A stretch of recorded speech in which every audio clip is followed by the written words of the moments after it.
సాగర్ గురించి నిజం తెలియడంతో శరత్ అతన్ని క్షమించమని అడుగుతూ ఉంటాడు. సుమ ఇంకా సాగర్ని అవమానిస్తూ ఉండడంతో శరత్ ఆమెపై చేయి చేసుకుంటాడు. నేలపై కూర్చొని చెంపపై చేయి పెట్టుకొని వెక్కి వెక్కి ఏడుస్తున్న సుమని కనికరం లేని కళ్ళతో చూస్తూ, నీ వల్లే నాకు ఈరోజు ఉద్యోగం పోయింది.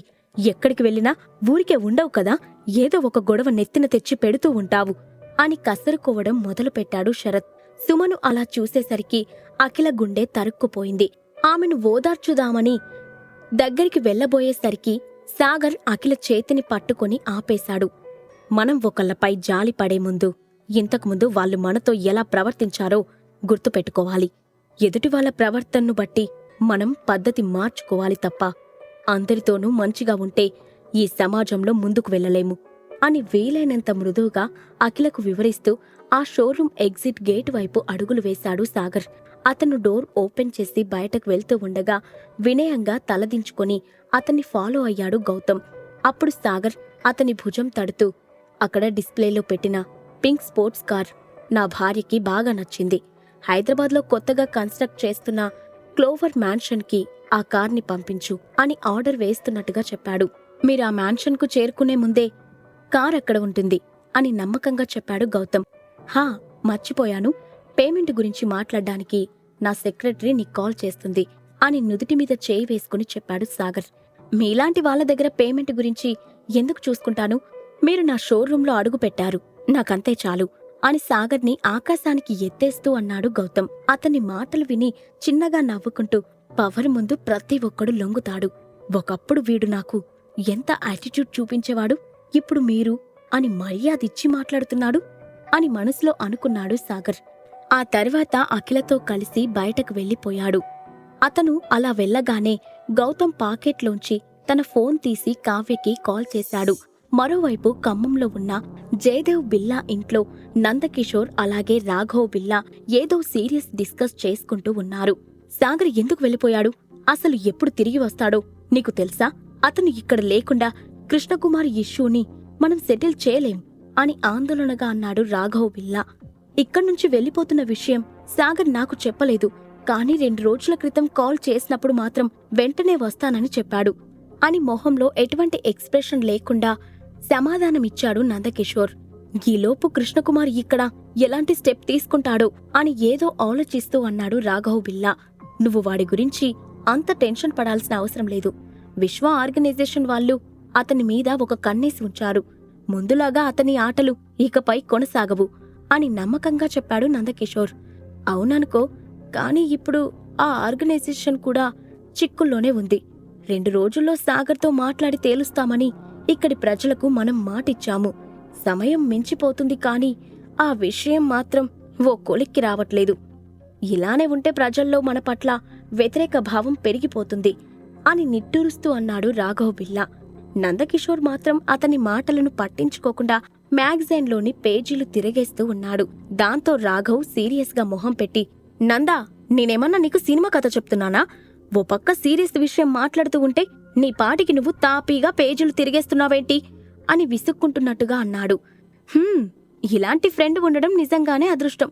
ఎందుకంటే నేను నీలా ఎమోషన్స్తో ఆలోచించను, లాజిక్తో ఆలోచిస్తాను అని నవ్వుతూ అన్నాడు నందకిషోర్. రాఘవ్ బిల్లా అయోమయంగా మొహం పెట్టి, చెప్పేదేదో సూటిగా చెప్పు, ఇప్పుడు నీతో వాదించే ఓపిక నాకు లేదు అని అన్నాడు. కర్ణా గ్యాంగ్ విశ్వ ఆర్గనైజేషన్ ఆధీనంలో ఉందని ఇక్కడి ప్రజలకు ఎప్పటినుంచో తెలుసు. కానీ కేవలం 2 రోజుల ముందే వాళ్ళు గొడవ చేశారు అంటే దానికి కారణం వాళ్ళని ఎవరో ఉసిగొలుపుతున్నారు. దీని వెనుక ఉన్నవాళ్లు ఎవరో కనిపెట్టి వాళ్ళ అంతు తేలిస్తే చాలు, మన పని సులభంగా అయిపోతుంది. ఆ తర్వాత మనల్ని ప్రశ్నించేవాడు ఎవడు ఉండడు. ఆల్రెడీ ఈ విషయం గురించి ఇన్వెస్టిగేట్ చేయమని నేను కొంతమంది మనుషులని పంపించాను కూడా అని వివరించాడు నందకిషోర్. అతని మాటలు విన్న రాఘవ్ బిల్లా మౌనంగా ఉండిపోయాడు.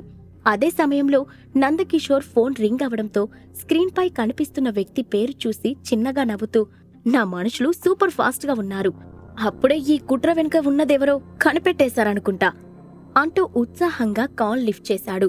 సార్, మీకు ఒక ముఖ్యమైన విషయం చెప్పాలి అంటూ అవతలి వైపు వ్యక్తి అనగానే, నేను కూడా నీ కాల్ కోసమే వెయిట్ చేస్తున్నాను. ప్రజలను ఉసిగొల్పడం వెనుక ఎవరున్నారో తెలిసిందా అని ఆతృతగా అడిగాడు నందకిషోర్. ఇంకా లేదు సార్, కానీ నేను మీకు కాల్ చేసింది ఆ విషయం గురించి కాదు. మన దగ్గర బందీగా ఉన్న రాజ్ని ఎవరో హత్య చేశారు అని వణుకుతున్న గొంతుతో చెప్పాడు అవతల వైపు ఉన్న వ్యక్తి. అదెలా సాధ్యం? మనం అతనికి టైట్ సెక్యూరిటీ పెట్టాం కదా అంటూ ఆవేశంగా పైకి లేచాడు నందకిషోర్. కాని అవతల వైపు నుండి ఎటువంటి రెస్పాన్స్ రాకపోవడంతో తనను తాను కంట్రోల్ చేసుకుంటూ, నేను వెంటనే బయలుదేరి అక్కడికి వస్తున్నాను, వెంటనే మన వాళ్ళందర్నీ పిలిపించు అని చెప్పి కాల్ కట్ చేసేశాడు నందకిషోర్.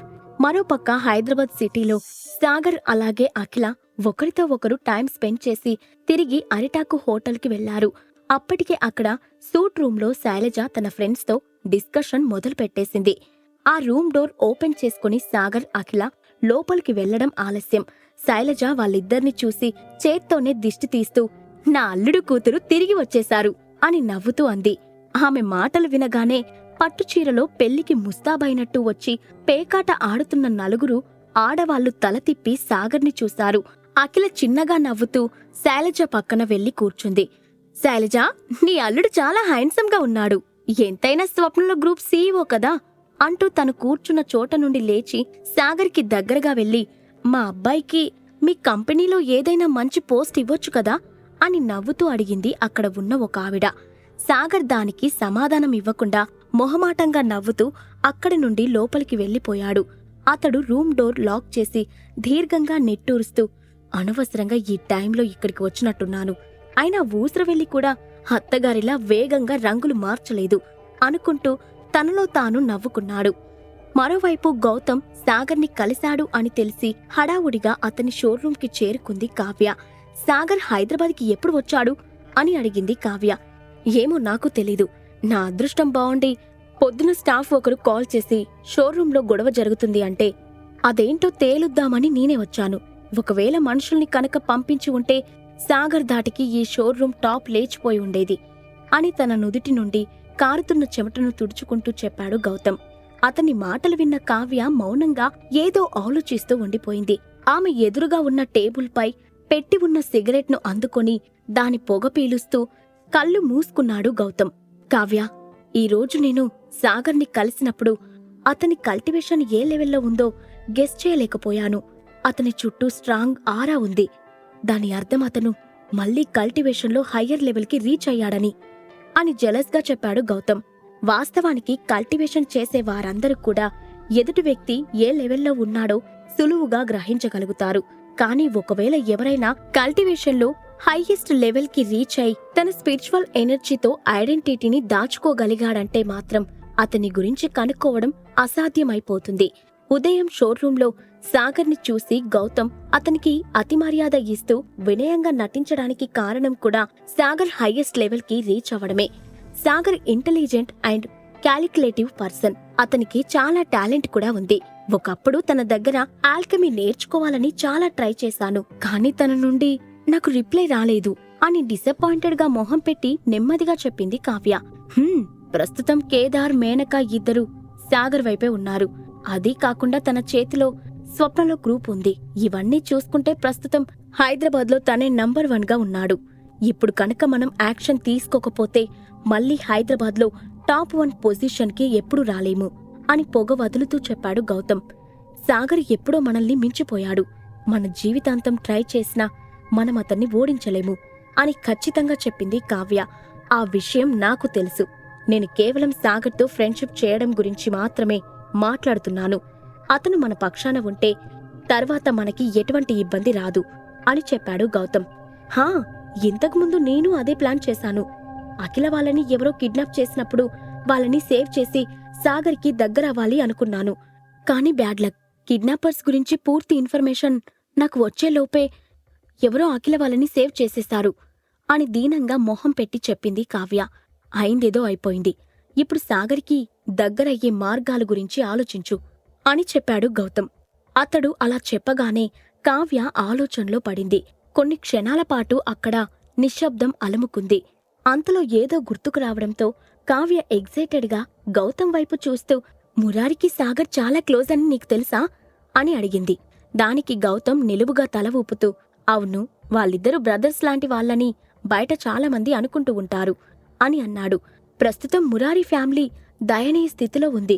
రోజురోజుకి వాళ్ళ స్టేటస్ పడిపోతుంది. వాళ్ళు తిరిగి తమ స్థానాన్ని పొందడానికి మనం గనక హెల్ప్ చేశామంటే అప్పుడు అని కావ్య చిన్నగా నసుగుతూ ఉండగా, అస్సలు కుదరదు. ఎట్టి పరిస్థితుల్లోనూ మురారి ఫ్యామిలీకి హెల్ప్ చేయడానికి నేను ఒప్పుకోను అంటూ ఆమె మాటలకు అడ్డుపడి తెగేసి చెప్పాడు గౌతమ్. ఎందుకు అని చిరాగ్గా అడిగింది కావ్య. మురారి ఫ్యామిలీ పతనం తర్వాత ప్రస్తుతం మచ్చామోహన్ మాత్రమే హైదరాబాద్లో మనకి పోటీ ఇస్తున్నాడు. ఒకవేళ మళ్ళీ మనం మురారి ఫ్యామిలీకి హెల్ప్ చేశామంటే అతను మచ్చామోహన్తో కలిసి మనల్ని వ్యతిరేకించే అవకాశాలు లేకపోలేదు. అదే కనుక జరిగితే మన ప్లాన్ మొత్తం తారుమారైపోతుంది అని నిట్టూరుస్తూ అన్నాడు గౌతమ్. కావ్య మాత్రం అతని మాటలు పట్టించుకోలేదు. కేవలం సాగర్ సపోర్ట్ వల్లే మచ్చామోహన్ తను ఉన్న స్థితికి చేరుకోగలిగాడు. పైగా తాము హెల్ప్ చేసినా చేయకపోయినా మురారి తిరిగి హైదరాబాద్లో తన స్థానాన్ని సంపాదిస్తాడు. ఎందుకంటే అతనికి ఎప్పుడు సాగర్ సహకారం ఉంటుంది. కాబట్టి గౌతమ్ చెప్పినట్టు కేవలం సాగర్తో ఫ్రెండ్షిప్ చేసి మిగిలిన వాళ్ళని అదుపులో పెట్టడం జరిగే పని కాదని కావ్యకి తెలుసు. అయినా దీనికోసం ఇంత ఆలోచించడం ఎందుకు? నేను రేపు డైరెక్ట్గా సాగర్కి కాల్ చేసి లంచ్కి ఇన్వైట్ చేస్తాను. అక్కడ తీరిగ్గా అన్ని విషయాలు డిస్కస్ చేయొచ్చు అని మొహంలో ఎటువంటి ఎక్స్ప్రెషన్ కనబడనివ్వకుండా చెప్పింది కావ్య. మరోవైపు బుక్ సెక్టార్లో ఉన్న చెట్లు రక్తంతో కడిగినట్టు ఎర్రబడ్డాయి. అక్కడ యుద్ధం మొదలై 3 రోజులు కావస్తున్నా సరే ఫలితం మాత్రం తేలలేదు. అదే సమయంలో మార్షల్ సెక్టార్ లీడర్ వీరేంద్రపై పీకల్లోతు కోపంలో ఉన్నాడు. ఎలాగైనా సరే తనని దొంగదెబ్బ తీయడానికి ప్రయత్నించినందుకు గుణపాఠం చెప్పాలనుకున్నాడు.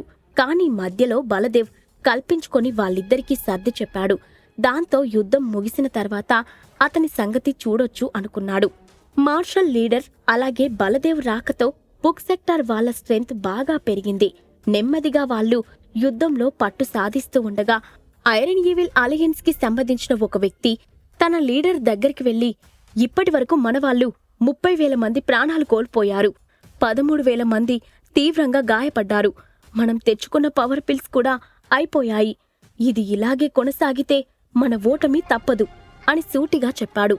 రాజ్ని హత్య చేసింది ఎవరు?